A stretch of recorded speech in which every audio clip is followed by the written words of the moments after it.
আসসালামু আলাইকুম। আশা করি সবাই ভালো আছেন। প্রিয় চাকরি প্রত্যাশী ভাই ও বোনেরা।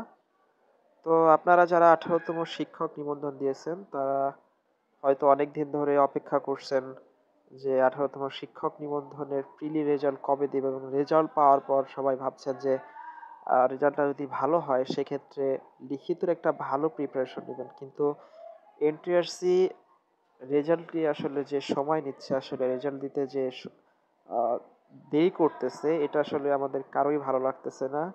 আমিও একজন ১৮ তম শিক্ষক নিবন্ধন পরীক্ষার্থী। সো আমি বেশ কয়েকদিন ধরেই বিভিন্ন সোশ্যাল মিডিয়াতে এবং আ বিভিন্ন সার্চ ইঞ্জিনে খোঁজাখুঁজি করেছি আসলে যে কবে নাগাদ রেজাল্ট দিতে পারে। তো আমি আসলে খোঁজাখুঁজির পর আসলে যে আমি যেই ইনফরমেশন গুলো পেয়েছি আসলে তার থেকে একটা ধারণা পেয়েছি বা এখন আসলে একটা বিশ্বাসযোগ্য তথ্য আপনাদের দিতে পারবো যে ১৮ তম শিক্ষক নিবন্ধনের রেজাল্ট আসলে কবে দিবে আসলে।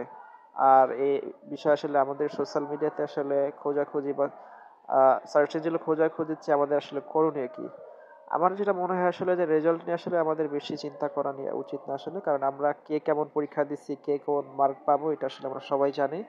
আমাদের আসলে রেজাল্টের দিক না তাকিয়ে আমাদের আসলে লিখিত পরীক্ষার প্রস্তুতি নেওয়া উচিত যদি আমাদের আ প্রিলি পরীক্ষা ভালো হয়ে থাকে।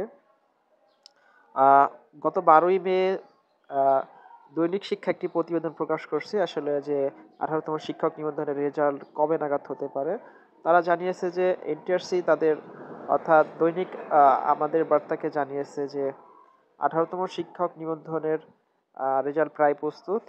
তারা আগামী ১ সপ্তাহের মধ্যেই ১৮ তম শিক্ষক নিবন্ধনের প্রিলিমিনারি রেজাল্ট প্রকাশ করতে পারবেন বলে আ জানিয়েছেন।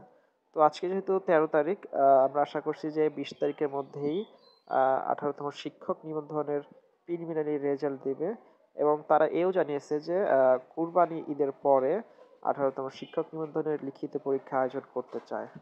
ধন্যবাদ সবাইকে।